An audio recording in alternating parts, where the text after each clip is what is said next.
Hi all, അസ്സലാമു അലൈക്കും, welcome back. അപ്പോൾ ഇന്ന് നമ്മളൊരു ചെറിയൊരു day in my life video ആയിട്ടാണ് വന്നിരിക്കുന്നത്.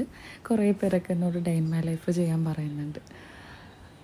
അപ്പോൾ ഇന്നത്തെ വീഡിയോ ഇന്ന് സാറ്റർഡേ ആണ് കേട്ടോ. അപ്പോൾ ഇന്ന് വീട്ടിൽ പെയിൻറ്റിങ്ങിന് ആൾ വരുന്നുണ്ട്.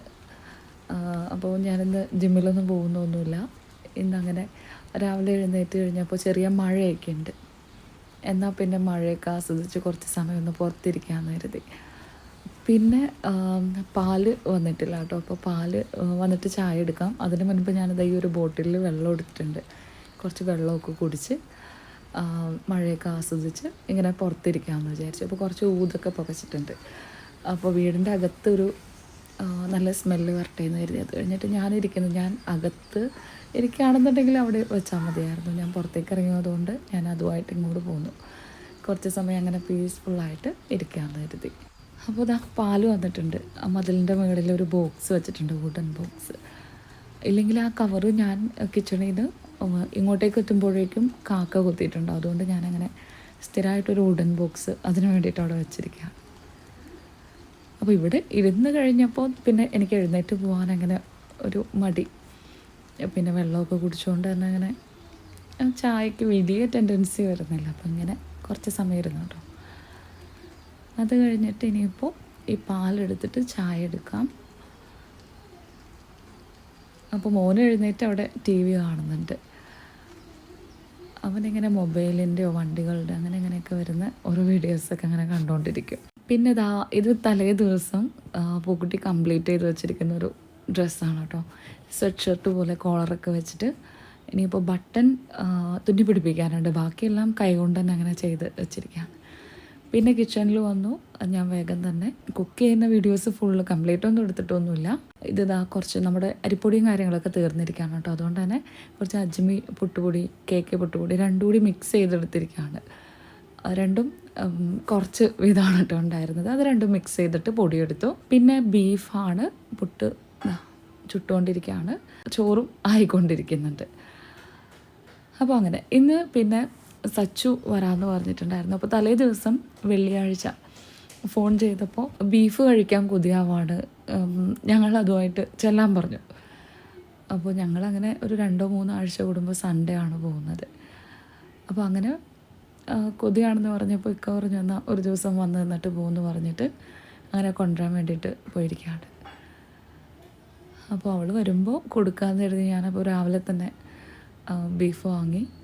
പിന്നെ മോരുകറിയും ബീഫും കഴിക്കാനാണ് ആഗ്രഹം. അവിടെ ചിക്കനാണ്, ഹോസ്റ്റലിലാവുമ്പോൾ കൂടുതലും ചിക്കനാണ്, ബീഫൊന്നും അങ്ങനെ കിട്ടുമൊന്നുമില്ലല്ലോ. പിന്നെ മക്കളുടെ റൂമിലുണ്ടല്ലോ നമ്മൾ ഇൻറ്റീരിയർ ചെയ്ത് തരുന്ന പ്ലൈവുഡിൻ്റെ ആ ഒരു ഭാഗം ഈർപ്പം വന്നിട്ട് കംപ്ലീറ്റ് എന്താ പറയുക ബെൻഡാവുകയും അങ്ങനെ എന്തൊക്കെയോ കുറേ പ്രശ്നങ്ങളൊക്കെ അതിൻ്റെ ഉള്ളിലുണ്ടായിരുന്നു, ഫംഗസ് അങ്ങനെയൊക്കെ. അപ്പോൾ അത് കംപ്ലീറ്റ് മാറ്റിയിട്ടുണ്ടായിരുന്നു. കുറേ ദിവസമായി അതങ്ങനെ ഒരു വൃത്തികേടായിട്ട് അങ്ങനെ കിടക്കായിരുന്നു. അപ്പോൾ ഇപ്പോൾ ആൾ വന്നിട്ടുണ്ട്. അവരിങ്ങനെ അതൊക്കെ ഒന്ന് ക്ലീൻ ചെയ്തിട്ട് പുട്ടിയിട്ട് വെച്ചിട്ടുണ്ട്. പിന്നെ എൻ്റെ പഴയ വീഡിയോസൊക്കെ കണ്ടിരിക്കുന്നവർക്കറിയാം, ഫ്രാൻസിസ് ചേട്ടനും പിന്നെ വേറൊരു ചേട്ടനും കൂടിയാണ് വന്നിരിക്കുന്നത്. അപ്പോൾ ഞാൻ വരുമ്പോഴേക്കും അവിടെ മാവിൻ്റെ വലിയ വലിയ കൊമ്പല്ല, താഴെ ഉണ്ടായിരുന്ന കൊമ്പുകളെല്ലാം വെട്ടിക്കളഞ്ഞിട്ടുണ്ട്. ഞാൻ പക്ഷേ അതങ്ങനെ കുറച്ച് കാടായിട്ടും കുറച്ച് തണലും ഒക്കെ ആയിട്ട് അങ്ങനെ ദൂരെ ഇരുന്ന് നോക്കി എൻജോയ് ചെയ്തുകൊണ്ടിരുന്നൊരു ഏരിയ ആയിരുന്നു. അപ്പോൾ വെട്ടമൊന്നുമില്ല. പിന്നെ വീടിൻ്റെ ആ ഭാഗത്തേക്കൊക്കെ വെള്ളം ചാടാണെന്ന് പറഞ്ഞിട്ട് ഒരുവിധം എല്ലാ കൊമ്പുകളും വെട്ടിക്കളഞ്ഞിട്ടുണ്ട്. പിന്നെ അവർക്ക് ചായയൊക്കെ കൊടുത്തു. മക്കളും ചായയൊക്കെ കുടിച്ച് ഇനിയിപ്പോൾ കുറച്ച് ക്ലീനിങ് പരിപാടിയാണ്. വീടിൻ്റെ അകം കണ്ടില്ലേ, ബെഡൊക്കെ അങ്ങനെ മാറ്റി. ഇങ്ങനെ എന്തെങ്കിലുമൊക്കെ പണി നടക്കുകയാണെന്നുണ്ടെങ്കിൽ പിന്നെ നമ്മൾ എത്ര ക്ലീൻ ചെയ്താലും ഫിനിഷിങ് ആവില്ല. അപ്പോൾ ബാക്കിയുള്ള മെയിൻ പണികളൊക്കെ അങ്ങോട്ട് തീർക്കാമെന്ന് കരുതി. പിന്നെ വൈകുന്നേരം ആകുമ്പോഴേക്കും വീടിൻ്റെ അകമൊക്കെ ഒന്ന് ശരിക്കും ഒതുക്കി വയ്ക്കാനുണ്ട്, ക്ലീൻ ചെയ്യണം. പിന്നെ അൽഹംദുലില്ലാ വേറൊരു വിശേഷം കൂടിയുണ്ട്. ഞാനിപ്പോൾ ഒരു പുതിയൊരു ക്ലോത്തിങ് ബ്രാൻഡ് സ്റ്റാർട്ട് ചെയ്തിരിക്കുകയാണ്. അപ്പോൾ വെറുതെ ഒരു ക്ലോത്തിങ് ബ്രാൻഡ് എന്നല്ല, നമ്മുടെ സ്വന്തം ഡ്രസ്സുകൾ നമ്മുടെ ബ്രാൻഡിൽ ചെയ്യാമെന്നുള്ളതാണ് എൻ്റെ ആഗ്രഹം. അപ്പോൾ എനിക്ക് ഈ ഒരു ഓഗസ്റ്റിൽ തന്നെ സ്റ്റാർട്ട് ചെയ്യണമെന്നുണ്ടായിരുന്നു. അപ്പോൾ ഞാൻ ഓഗസ്റ്റ് ഫസ്റ്റ് ആയപ്പോഴേക്കും ആണ് കുറച്ച് പ്രയർ ഡ്രസ്സ് മെറ്റീരിയലൊക്കെ എടുത്ത് സ്റ്റിച്ച് ചെയ്ത് അങ്ങനെ റെഡിയാക്കിയിട്ടുണ്ട്. പിന്നെ എനിക്കങ്ങനെ കുറച്ച് റെഡിമെയ്ഡിൽ തന്നെ നല്ല കളക്ഷൻ കിട്ടിയിട്ടുണ്ടായിരുന്നു, അതുണ്ട്. പിന്നെ ദുബായിൽ നിന്ന് കൊണ്ടുവന്ന കുറച്ച് ഐറ്റംസ് ഉണ്ട്, അബായ, ഫ്രണ്ട് ഓപ്പണൊക്കെ വരുന്ന കുറച്ച് ഐറ്റംസ്.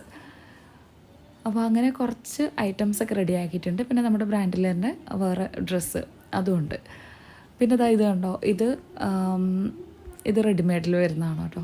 അപ്പോൾ സച്ചുവിനും പിന്നെ ഇക്കാടെ സിസ്റ്റർ മോളെയും വെച്ചിട്ട് ഞാൻ കുറച്ച് വീഡിയോസും റീൽസൊക്കെ ആയിട്ട് അങ്ങനെ ചെയ്തിട്ടുണ്ടായിരുന്നു, അതിൻ്റെ പേജിലൊക്കെ പോസ്റ്റ് ചെയ്യാൻ വേണ്ടിയിട്ട്. പിന്നെ നമ്മുടെ ഇൻസ്റ്റഗ്രാം പേജിൻ്റെ ലിങ്ക് ഞാൻ കമൻസിൽ പിൻ ചെയ്ത് വെക്കാം. നിലോഫർ ഹാദി എന്നാണ് ആ ഒരു പേജിൻ്റെ പേര്. അപ്പോൾ എല്ലാവരും സപ്പോർട്ട് ചെയ്യാം. പിന്നെ എൻ്റെ ഒരു ആഗ്രഹം എന്താണെന്ന് വെച്ച് കഴിഞ്ഞാൽ, ഞാൻ പറഞ്ഞല്ലോ നമ്മുടെ സ്വന്തം ബ്രാൻഡ്, അതുകൂടാതെ നല്ല പ്രീമിയം ക്വാളിറ്റിയിൽ വരുന്ന ഐറ്റംസാണ് എൻ്റെ മനസ്സിലുള്ളത്. ഞാൻ പറഞ്ഞില്ല, എനിക്ക് ഓഗസ്റ്റിൽ സ്റ്റാർട്ട് ചെയ്യണം എന്നുള്ളത് കൊണ്ട് തന്നെ ഞാൻ നമുക്കിപ്പോൾ അവൈലബിൾ ആയിട്ടുള്ള ഐറ്റംസ് വെച്ചിട്ട് തന്നെ അങ്ങനെ തുടങ്ങിയിരിക്കുകയാണ്. പക്ഷേ എനിക്ക് അൽഹംദുലില്ലാ എനിക്ക് കിട്ടിയിരിക്കുന്ന ഐറ്റംസൊക്കെ എനിക്ക് ഭയങ്കര ഇഷ്ടപ്പെട്ടു. ഞാൻ എടുത്തിരിക്കുന്ന എൻ്റെ കയ്യിലിപ്പോൾ അവൈലബിൾ ആയിട്ടുള്ള എല്ലാം നല്ല ക്വാളിറ്റിയുള്ള ഐറ്റംസാണ്. പിന്നെ മോജ, നല്ല ബ്രാൻഡിൻ്റെ ഷോള്, നല്ല എല്ലാവർക്കും അറിയാമല്ലോ മോജയുടെ ഷോളിനെ കുറിച്ചിട്ട്. അപ്പോൾ അത് കുറച്ച് എടുത്തിട്ടുണ്ട്. അപ്പോൾ അങ്ങനെ ഞാനിപ്പോൾ ജസ്റ്റ് സ്റ്റാർട്ട് ചെയ്തിരിക്കുകയാണ്. പറ്റുന്ന പോലെ എല്ലാവരും സപ്പോർട്ട് ചെയ്യുക. അപ്പോൾ കുറേ പേരൊക്കെ വാട്സപ്പിലൊക്കെ ഞാൻ സ്റ്റാറ്റസ് വയ്ക്കുകയൊക്കെ ചെയ്ത് കഴിഞ്ഞപ്പോൾ റീസെല്ലിംഗ് ആണോ എന്നൊക്കെ ചോദിച്ചിട്ടുണ്ടായിരുന്നു. റീസെല്ലിംഗ് അല്ല, നമ്മുടെ സ്വന്തമായിട്ട് ചെയ്യാന്നുള്ളതാണ്. അപ്പോൾ ഈ ഒരു സംഭവം സ്റ്റാർട്ട് ചെയ്യാന്നുള്ളത് ഇപ്പോൾ പെട്ടെന്നുണ്ടായ ഒരു ആഗ്രഹമൊന്നുമില്ല, ഒരുപാട് വർഷങ്ങൾ മുൻപേ ഉള്ളൊരു ആഗ്രഹമാണ്. പക്ഷേ നമ്മൾ എന്ത് കാര്യമാണെങ്കിലും ഇതിലേക്ക് എടുത്തിറങ്ങി ഒന്ന് സക്സസ് ആക്കി എടുക്കുക എന്നുള്ളത് നമ്മൾ എങ്ങനെയും പ്രയത്നിച്ചെത്താം. പക്ഷെ അത് കൺസിസ്റ്റൻ്റായിട്ട് കൊണ്ടുപോകാന്നുള്ളത് ഞാൻ മുൻപുള്ള വീഡിയോസിൽ പറഞ്ഞ പോലെ അതിന് നമുക്ക് അതിൻ്റേതായ ഒരു എനർജി, ഊർജം ഇതൊക്കെ ഉണ്ടെങ്കിലാണ് നടക്കുള്ളൂ. ഇത് വേണം, കൺസിസ്റ്റൻ്റായിട്ട് കൊണ്ടുപോകാം, സക്സസ് ആക്കി എങ്ങനെയെങ്കിലും നമുക്ക് എടുക്കാം.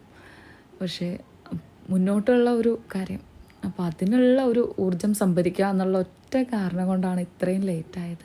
അപ്പോൾ അൽഹംദുലില്ലാ ഇപ്പം എനിക്കൊരു കോൺഫിഡൻസ് ഉണ്ട് മുന്നോട്ട് പോവാം എന്നുള്ളത്.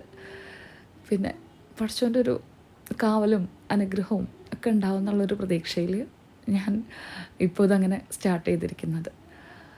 അപ്പോൾ എല്ലാവരുടെയും പ്രാർത്ഥനയും സപ്പോർട്ടും കൂടെ വേണം. പിന്നെ നിലോഫർ ഹാദി എന്നുള്ളൊരു പേരെന്താണെന്ന് വെച്ച് കഴിഞ്ഞാൽ, പൂക്കുട്ടിയുടെ ഫുൾ നെയിം സൻഹ നിലോഫർ എന്നും മോൻ്റെ പേര് ഫഹദ് ഹാദി എന്നുമാണ്. അപ്പോൾ ആ ഒരു 2 പേരും എനിക്ക് ഭയങ്കര ഇഷ്ടപ്പെട്ടിട്ട് ഇട്ട പേരാണ്, അതാണ് അതങ്ങനെ സെലക്ട് ചെയ്തത്. പിന്നെ ഞാൻ വിചാരിക്കും പൂക്കുട്ടിക്കാണെങ്കിലും ഈ ഒരു ഫീൽഡ് ഭയങ്കര ഇഷ്ടമാണ്, ഡ്രസ്സൊക്കെ സ്റ്റിച്ച് ചെയ്യുന്നതും ഡിസൈൻ ചെയ്യുന്നതും വരയ്ക്കുന്നതും. അപ്പോൾ ഞാൻ വിചാരിക്കും അവൾക്കും അവർ വലുതായി കഴിഞ്ഞാൽ അവർക്കും ഇതിൽ എന്താ പറയുക, എന്തെങ്കിലുമൊക്കെ ചെയ്യാനുള്ള അവസരങ്ങൾ ഉണ്ടാവട്ടെ, റബ്ബ് അനുഗ്രഹിക്കട്ടെ, അത്രേ ഞാൻ പറയുന്നുള്ളൂ. പിന്നെ വേറെന്താണ്, എന്തായാലും നിങ്ങൾ നമ്മുടെ ഇൻസ്റ്റഗ്രാം പേജ് ഒന്ന് ഫോളോ ചെയ്യുക, ഞാനതിൽ കൊടുക്കുന്നുണ്ട്. പിന്നെ ഇന്നത്തെ ക്ലീനിങ് എന്ന് പറയുമ്പോൾ ഇതൊക്കെയാണ് കേട്ടോ. പിന്നെ വീടിനകത്ത് വലിയ കാര്യമായിട്ട് ഞാൻ പറഞ്ഞില്ലേ, വൈകുന്നേരമാവും, ഇനിയിപ്പോൾ അവർ പണിയൊക്കെ കഴിഞ്ഞ് പോയതിന് ശേഷമാണ് നമുക്ക് ക്ലീൻ ചെയ്യാൻ പറ്റുള്ളൂ. ചിലപ്പോൾ ഉച്ചയ്ക്ക് പോകാനുള്ള ചാൻസും ഉണ്ട്. പിന്നെ ഒരുപാട് പേര് നമ്മളോട് ഈ ഇബാദത്തിനെ കുറിച്ചുള്ള വീഡിയോസൊക്കെ ചെയ്യാൻ പറഞ്ഞു, മോട്ടിവേഷൻ വീഡിയോസ് ഒരുപാട് ചെയ്യാൻ പറഞ്ഞു. പിന്നെ പറഞ്ഞ പോലെ ഞാൻ പിന്നെ എന്നോട് സ്വലാത്തിൻ്റെ ഒരു ഗ്രൂപ്പ് തുടങ്ങാൻ പറഞ്ഞു. അങ്ങനെ ഒരുപാട് കാര്യങ്ങൾ എല്ലാവരും പറഞ്ഞു. ഞാൻ പറഞ്ഞ പോലെ എനിക്ക് എന്തെങ്കിലും ആശയങ്ങളൊക്കെ വരുമ്പോൾ ഞാൻ നിങ്ങളുമായിട്ട് ഷെയർ ചെയ്യാം. അതിന് വേണ്ടിയിട്ട് നമ്മളൊന്നും സംസാരിക്കണ്ടല്ലോ, നമുക്കത് ഓരോ സമയത്ത് ഓരോ കാര്യങ്ങൾ സംഭവിക്കുമ്പോൾ അല്ലെങ്കിൽ അതിലൂടെ കടന്നു പോകുമ്പോൾ തീർച്ചയായും ഞാൻ നിങ്ങളുമായിട്ട് ഷെയർ ചെയ്യുന്നതായിരിക്കും. പിന്നെ പറഞ്ഞ പോലെ എന്ത് കാര്യമാണെങ്കിലും ഒരു പരിധിയിൽ കൂടുതൽ ആയിക്കഴിഞ്ഞാൽ പിന്നെ അതിൽ ഒരുപാട് അഭിപ്രായങ്ങൾ വരാനും വേറൊരു ലെവലിലേക്ക് പോകാനൊക്കെ ഉള്ള ചാൻസ് ഉണ്ട്. അപ്പോൾ ആ രീതിയിലൊന്നും ഞാൻ ആഗ്രഹിക്കുന്നില്ല. നമുക്ക് വളരെ സിമ്പിളായിട്ട് പറ്റുന്ന പോലെ എല്ലാം ഷെയർ ചെയ്തൊക്കെ അങ്ങനെ മുന്നോട്ട് പോവാം. ഒന്നും ഒരു പരിധി വിട്ട് ഒന്നും ഓവറായിട്ട് അങ്ങനെ വേണമെന്ന് ഞാൻ വിചാരിക്കുന്നില്ല. പിന്നെ ഇനിയിപ്പോൾ ഞാൻ തുണിയൊക്കെ വാഷ് ചെയ്യണം കേട്ടോ. ഇത് വേറെ ഒന്നുമല്ല, ഞാൻ മുൻപും പറഞ്ഞിട്ടുണ്ട്, ആമസോണിൽ നിന്ന് ഞാനൊരു ചെറിയൊരു സെമി ഓട്ടോമാറ്റിക് മെഷീൻ മേടിച്ചിട്ടുണ്ടായിരുന്നല്ലോ. ഞാൻ മിക്ക വീഡിയോയിലും പറഞ്ഞിട്ടുണ്ട് എനിക്കിതുപോലെ ഒന്ന് അതിൽ എല്ലാം വേറെ വേറെ ഇട്ട് ഒന്ന് വാഷ് ചെയ്തിട്ട് ഇതുപോലെ വെള്ളത്തിലിങ്ങനെ പിഴിഞ്ഞെടുക്കണം, എന്താ പറയുക, അലമ്പി പിഴിഞ്ഞ് എടുക്കണം. അപ്പോൾ അതാണിപ്പോൾ ചെയ്തുകൊണ്ടിരിക്കുന്നത്. നമ്മൾ ജിം വെയർ ആണെങ്കിലും പിന്നെ മോനും പോകുന്നുണ്ട് കേട്ടോ. അത് ഞാൻ എല്ലാവരോടും എപ്പോഴും പറയുന്നുണ്ട്, എല്ലാവരും ഹെൽത്ത് ശ്രദ്ധിക്കാം. വലിയ വലിയ രോഗങ്ങൾ വരാതിരിക്കുകയാണെന്നൊന്നുമല്ല, നമ്മുടെ പ്രസൻറ്റ് ലൈഫ് കുറച്ചുകൂടി ഒരു എനർജറ്റിക്കായിട്ട് മാറ്റാൻ വേണ്ടിയിട്ട് അത്യാവശ്യം വർക്കൗട്ട് ചെയ്യുക. അതിനിപ്പോൾ വീട്ടിൽ പറ്റുമെങ്കിൽ ആ രീതിയിൽ, എങ്ങനെയാണെങ്കിലും എല്ലാവരും കുറച്ച് വർക്കൗട്ടൊക്കെ ചെയ്യുകയാണെങ്കിൽ മൈൻഡ് എപ്പോഴും ഹാപ്പി ആയിട്ടിരിക്കും. പിന്നെ അത്യാവശ്യം ഹെൽത്തി ആയിട്ടൊക്കെ നമുക്കങ്ങനെ ജീവിക്കുന്നിടത്തോളം മുന്നോട്ട് പോവാം, അത്രയേ ഉള്ളൂ. ഞാനും ചില ദിവസങ്ങളിലൊക്കെ ലീവൊക്കെ ആവാറുണ്ട്. എന്നാലും പറ്റുന്ന പോലെ, കഴിയുന്നത് പോലെ വർക്കൗട്ട് ചെയ്യാനായിട്ട് ശ്രമിക്കാം. പിന്നെ പറഞ്ഞു വന്നത് ഇബാദത്തിനെ കുറിച്ചിട്ട് പറയുകയാണെങ്കിൽ എല്ലാവരും പറ്റുന്ന പോലെ ചെയ്യാം, അതെനിക്ക് പറയാനുള്ളൂ. ഇപ്പോൾ തന്നെ കണ്ടില്ലേ, ഞാനിപ്പോൾ ഈ ഒരു ബിസിനസ്സിലേക്ക് സ്റ്റാർട്ട് ചെയ്ത് കടന്നു കഴിഞ്ഞാൽ ഇതിലേക്ക് എൻ്റർ ആയി കഴിയുമ്പോൾ എൻ്റെ കാര്യങ്ങളിലൊക്കെ വ്യത്യാസം വരും. പക്ഷേ മാക്സിമം നമുക്ക് ബേസായിട്ട് തന്നെ കുറേ കാര്യങ്ങളുണ്ട്. അതെല്ലാം ഇൻഷാ അല്ലാഹ് അതുപോലെ തന്നെ നിലനിർത്തിക്കൊണ്ടുപോകാൻ സാധിക്കട്ടെ. അങ്ങനെ പോയാലാണ് നമുക്കൊരു വിജയമുള്ളൂ. അങ്ങനെ ജീവിച്ചാലാണ് നമ്മൾ യഥാർത്ഥ സക്സസ് എന്ന് നമുക്ക് പറയാൻ പറ്റുള്ളൂ. അല്ലാതെ ദുനിയാവിന് മാത്രം കിടന്ന് ഓടിക്കഴിഞ്ഞാൽ അത് നമുക്ക് സക്സസ് എന്ന് പറയാൻ പറ്റില്ല. എല്ലാ രീതിയിലും നമുക്ക് വിജയിക്കണം. പറ്റുന്ന പോലെ ഇബാദത്തുകളൊക്കെ ചെയ്യാം. പിന്നെ ഞാൻ പറഞ്ഞില്ലേ, മുൻപ് പറഞ്ഞിട്ടുണ്ട് ഇതൊക്കെ, തഹജ്ജുദിന് എഴുന്നേൽക്കാൻ ശ്രമിക്കുക. എൻ്റെയും എല്ലാ ദിവസവും കറക്റ്റൊന്നുമല്ല ഒരു കാര്യവും, പക്ഷേ നമ്മൾ മാക്സിമം ആ ഒരു റുട്ടീൻ കീപ്പ് ചെയ്യാം. വ്യത്യാസങ്ങൾ വന്നാൽ വീണ്ടും അതിലേക്ക് തന്നെ എത്തിച്ചേർന്ന് ആ രീതിയിൽ മുന്നോട്ട് പോകാനായിട്ട് ശ്രമിക്കുക. പിന്നെ ചില ആളുകൾ 1000 സ്വലാത്ത് ചൊല്ലുന്നിടത്ത് മറ്റുള്ളവർ ചിലപ്പോൾ 100 ചൊല്ലിയാലും മതി, സെയിം കൂലി തന്നെ കിട്ടും. അതൊക്കെ ഓരോരുത്തരുടെ ജീവിത സാഹചര്യങ്ങളും നമ്മുടെ ചുറ്റുപാടും നമ്മുടെ സമയം എല്ലാം കൂടിയും, ഇതെല്ലാം ശരിക്കും ഇതിനൊക്കെ വിലയിരുത്തുന്നത്, എല്ലാം തീരുമാനിക്കുന്നത് പടച്ച റബ്ബാണ്. അപ്പോൾ അതിനനുസരിച്ച് ആൾ കൂടുതലാണല്ലോ, എനിക്ക് ചെയ്യാൻ പറ്റുന്നില്ലല്ലോ, ഇങ്ങനെയുള്ളൊരു ആവലാതി വേവലാതി ഒന്നും ആർക്കും വേണ്ട. നമുക്ക് എന്താണോ സാധിക്കുന്നത് അത് നമ്മൾ ചെയ്യാം. മാക്സിമം മറ്റുള്ളവരെ ഉപദ്രവിക്കാതിരിക്കുക എന്നുള്ളതാണ് ഏറ്റവും വലിയൊരു കാര്യം. നമ്മുടെ കാര്യം നോക്കാം, പറ്റുന്ന പോലെ മറ്റുള്ളവരെ സഹായിക്കാം.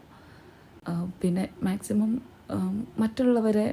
മറ്റുള്ളവരുടെ കാര്യത്തിൽ നമ്മൾ കൂടുതൽ അഭിപ്രായങ്ങൾ പറയാതെ നമ്മുടെ കാര്യത്തിൽ ഫോക്കസ് ചെയ്യാം. അപ്പം തന്നെ സമാധാനം എല്ലാവർക്കും ഉണ്ടാവും. മറ്റുള്ളവർ പറയുന്നത് ശ്രദ്ധിക്കാൻ നമ്മൾ അറിയാൻ ശ്രമിക്കാതിരിക്കുക. ഇപ്പോൾ നമ്മളെക്കുറിച്ചാണെങ്കിലും ആരെങ്കിലും ഇത് ഞാൻ പറയുന്നത് ഇപ്പോഴത്തെ എൻ്റെ ഒരു ജീവിതവും കാര്യങ്ങളും വെച്ചിട്ട് എനിക്ക് സത്യം പറഞ്ഞാൽ ഇങ്ങനെയുള്ള കാര്യങ്ങളൊന്നും പറയേണ്ടയും ചിന്തിക്കേണ്ടയും കാര്യം ഇല്ല. എന്നിരുന്നാലും എനിക്ക് മെസ്സേജ് അയക്കുന്ന ഒരുപാട് കാര്യങ്ങൾ എന്നോട് ഷെയർ ചെയ്യുന്നുണ്ട്. അപ്പോൾ ഞാൻ വിചാരിക്കും, കുറേ സങ്കടങ്ങളിലൂടെ ഒരുപാട് പേര് കടന്നു പോകുന്നുണ്ട്. അപ്പോൾ അതൊക്കെ വിട്ട് കളയാം. നമ്മൾ മാക്സിമം നമുക്കൊരു ലക്ഷ്യം, എപ്പോഴും നമ്മളൊരു ഗോൾ സെറ്റ് ചെയ്യുക, അതിലേക്ക് ഫോക്കസ് ചെയ്യുകയാണെങ്കിൽ പിന്നെ നമുക്ക് നമ്മുടെ ചുറ്റുമുള്ളതൊന്നും ഒരു വലിയ കാര്യമൊന്നുമായിട്ട് ഫീൽ ചെയ്യില്ല. നമ്മൾ നമ്മുടെ ലക്ഷ്യത്തിലേക്കായിരിക്കും ഫോക്കസ് ചെയ്യുന്നത്. അതിപ്പോൾ എന്നെ സംബന്ധിച്ച് എൻ്റെ മാരേജ് കഴിഞ്ഞ കാലം മുതൽ എന്തും നമ്മുടെ ചുറ്റുപുറം നടന്നാലും നമുക്കൊരു ഗോൾ വേണം. നമ്മൾ വിഷമിപ്പിക്കുന്ന കാര്യങ്ങളൊക്കെ എവിടെ നടന്നോട്ടെ, പക്ഷേ നമ്മൾ അതിലൊന്നും ഒരു മാറ്റം സംഭവിക്കില്ല എന്ന് ഉറപ്പുണ്ടെങ്കിൽ നമ്മൾ നമ്മുടെ ഗോൾ അച്ചീവ് ചെയ്യാനായിട്ട് മുന്നോട്ട് പോവാം. അപ്പോൾ പ്രശ്നങ്ങളൊക്കെ പിന്നോട്ട് അങ്ങോട്ട് പൊക്കോളും, നമ്മൾ ഫ്രീ ആവും. അപ്പോൾ അങ്ങനെ വേണം മുന്നോട്ട് പോകാനായിട്ട്. അപ്പോൾ ഞാനിപ്പോൾ പറഞ്ഞ കാര്യങ്ങൾ 1-2 പേർക്ക് വേണ്ടിയല്ല, എനിക്ക് മെസ്സേജ് അയക്കുന്ന ഒരുപാട് പേർക്ക് വേണ്ടിയാണ്. കാര്യം നിങ്ങൾ അയക്കുന്ന വോയിസൊക്കെ കേട്ടാലും ചിലപ്പോൾ എനിക്ക് അതിന് മുഴുവൻ വോയിസിനൊന്നും റിപ്ലൈ തരാൻ പറ്റാറില്ല. എല്ലാം കേൾക്കുന്നുണ്ട്.